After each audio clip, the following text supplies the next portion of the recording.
Bismillahirrahmanirrahim. Assalamualaikum warahmatullahi wabarakatuh. Sahabat rahasia Kolbu rahimakumullah. Perjalanan ruh orang-orang yang beriman setelah meninggal. Sesungguhnya hamba yang beriman pada saat hendak meninggalkan dunia serta menuju akhirat, maka turunlah malaikat dari langit, mukanya putih, mukanya seperti matahari. Mereka membawa kapan dari surga, serta hanut atau minyak wangi dari surga. Mereka pun duduk di dekat mayit sepanjang mata memandang. Setelah itu, datanglah malaikat maut alaihi salam. Ia lalu duduk di samping kepalanya, serta berkata, "Wahai jiwa yang baik, keluarlah menuju ampunan Allah serta ridhonya. Keluarlah ruh itu." Maka keluarlah ruh itu dari jasad, sebagaimana tetesan air yang keluar dari mulut ceret. Serta langsung dipegang oleh malaikat maut, dan para malaikat yang lain tidak meninggalkan meski sekejap saja, serta mereka langsung mengambilnya dari malaikat maut. Mereka memberinya kapan serta hanut itu, maka keluarlah ruh itu dengan sangat wangi, seperti bau parfum sangat wangi yang tidak pernah terdapat di bumi. Para malaikat ini pun naik membawa ruh itu. Tiap kali bertemu dengan malaikat yang lain, mereka hendaknya bertanya, "Ruh siapakah yang baik itu?" Mereka lalu menanggapi, "Fulan bin Fulan," dengan nama terbaik yang sempat ia pakai di dunia. Sampai hingga di langit dunia, mereka memohon supaya pintu langit dibukakan, kemudian dibukakan. Mereka naik menuju langit selanjutnya, serta diiringi para malaikat sampai hingga di langit ketujuh. Setelah itu Allah berfirman, "Tulis catatan amal hambaku ini di Iliyin." Mengertikah kalian apakah Iliyin itu? Iliyin ialah kitab yang bertulis, disaksikan oleh para malaikat. "Kembalikan hambaku ke bumi, sebab dari bumi saya mengadakan mereka, ke bumi saya kembalikan mereka, serta dari bumi saya bangkitkan mereka untuk kedua kalinya, hingga dikembalikanlah ruh tersebut ke jasadnya." Setelah itu mayit mendengar suara sandal orang yang membawakan jenazahnya, sewaktu mereka kembali sehabis pemakaman. Setelah itu, maka datanglah dua malaikat yang keras gertakannya. Kemudian mereka menggertaknya, serta mendudukkan sang mayit. Lalu mereka bertanya, "Siapakah Robmu?" Lalu sang mukmin menanggapi, "Robku adalah Allah." "Lalu apa agamamu?" tanya malaikat. "Agamaku Islam," jawab sang mukmin. "Lalu siapakah orang yang diutus di tengah kamu?" Maka sang mukmin menanggapi, "Ia adalah Rasulullah Shallallahu Alaihi Wasallam." Lalu si malaikat bertanya lagi, "Bagaimana amalmu?" Jawab mukmin, "Aku membaca kitab Allah, aku mengimaninya serta membenarkannya." Pertanyaan malaikat, "Siapa Robmu? Apa agamamu? Siapa nabimu?" Inilah tes terakhir yang hendak diterima seorang muslim. Allah membagikan keteguhan untuk mukmin untuk menjawabnya, semacam firman-Nya di dalam Al-Quran. Allah meneguhkan iman orang-orang yang beriman dengan perkataan yang teguh itu dalam kehidupan di dunia serta di akhirat. Quran Surat Ibrahim ayat 27.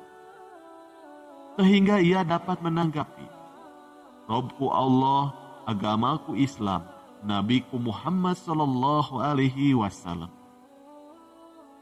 Seketika terdengar suara dari atas, "Hambaku benar, bentangkan untuknya surga, beri baju surga, bukakan pintu surga untuknya. Dia pun memperoleh angin surga, serta wanginya surga, serta kuburannya diluaskan sepanjang mata memandang."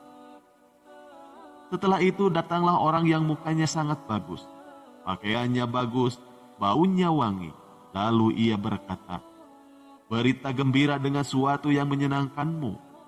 Berita gembira dengan ridho Allah serta surga dan penuh kenikmatan abadi. Inilah hari yang dahulu kalian dijanjikan. Lalu sang mayit dengan keheranan bertanya, mudah-mudahan Allah pula memberikan berita gembira buat kamu. Siapa kamu? Wajah kamu mendatangkan kebaikan. Orang yang berwajah bagus ini lalu menanggapi, aku adalah amal solehmu. Subhanallah, amal soleh yang menemani kita di kesepian, menemani kita di kuburan. Setelah itu dibukakan untuknya pintu surga serta pintu neraka. Kala memandang ke neraka, diinformasikan kepadanya, seperti itu tempatmu bila kalian bermaksiat kepada Allah, serta Allah gantikan kalian dengan tempat yang itu. Setelah itu, sang mayit menoleh ke arah surga. Melihat janji surga, sang mayit lalu berdoa, wahai Robku, segerakanlah kiamat, supaya saya dapat bertemu kembali keluarga serta hartaku. Kemudian disampaikan kepadanya, tenanglah. Lalu perjalanan ruh orang kafir setelah kematian. Sedangkan hamba yang kafir, kala hendak meninggal dunia serta menuju akhirat, maka turunlah para malaikat dari langit yang bengis serta keras, mukanya gelap. Mereka membawa masuh atau kain yang tidak aman digunakan dari neraka. Mereka duduk di dekat mayit sepanjang mata memandang. Setelah itu datanglah malaikat maut serta duduk di samping kepalanya. Lalu ia memanggil, wahai jiwa yang buruk, keluarlah menuju murka Allah. Ruhnya ketakutan serta terpencar ke seluruh ujung badannya. Kemudian malaikat maut menariknya sebagaimana gancu bercabang banyak ditarik dari wol yang basah, sehingga membuat putus pembuluh darah serta ruang tulang, serta langsung dipegang malaikat maut. Para malaikat yang lain tidak meninggalkan meskipun sekejap, serta mereka langsung mengambilnya dari malaikat maut. Setelah itu diberi masuh yang mereka bawa. Ruh ini keluar dengan membawa bau yang sangat busuk, semacam busuknya bau bangkai yang pernah terdapat di muka bumi. Mereka pun naik membawa ruh ini. Tiap kali mereka melewati malaikat, maka malaikat itu pun bertanya, ruh siapakah yang jelek ini? Lalu mereka menanggapi, Fulan bin Fulan, dengan nama yang sangat jelek yang sempat ia pakai pada saat di dunia, sampai mereka hingga tiba di langit dunia. Setelah itu mereka memohon dibukakan pintu langit, tetapi tidak dibukakan. Kala itu Rasulullah Shallallahu Alaihi Wasallam membaca firman Allah, orang yang mendustakan ayat-ayat kami serta menyombongkan diri terhadapnya, tidak akan dibukakan untuk mereka pintu-pintu langit, serta tidak pula mereka masuk surga sampai unta masuk ke dalam lubang jarum. Quran Surat Al-A'raf ayat 40. Setelah itu Allah berfirman, tulislah catatan amal hambaku ini di sijin, yaitu di bumi yang sangat bawah. Setelah itu dikatakan, kembalikan hambaku ke bumi, sebab saya sudah menjanjikan bahwa dari bumi saya ciptakan mereka. Ke bumi saya kembalikan mereka, serta dari bumi saya bangkitkan mereka untuk kedua kalinya. Setelah itu ruhnya dilempar sampai jatuh ke jasadnya. Setelah itu Rasulullah Shallallahu Alaihi Wasallam membaca firman Allah, barang siapa mempersekutukan sesuatu dengan Allah hingga merupakan dia seolah-olah jatuh dari langit, kemudian disambar oleh burung, ataupun diterbangkan angin ke tempat yang jauh. Quran Surat Al-Hazzaz ayat 31. Setelah itu, ruhnya dikembalikan ke jasad, sehingga ia mendengar suara sandal orang yang mengiringi jasadnya, kala kembali meninggalkan kuburan. Setelah itu datanglah dua malaikat dengan gertakan yang keras. Mereka pun menggertak sang mayit serta mendudukannya. Lalu setiap pertanyaan yang malaikat lontarkan, maka mayit itu tidak bisa menjawabnya. Setiap mereka tidak bisa menjawab, maka malaikat Munkar dan Nakir akan memukulkan sebuah gada kepadanya dan badannya hancur lebur.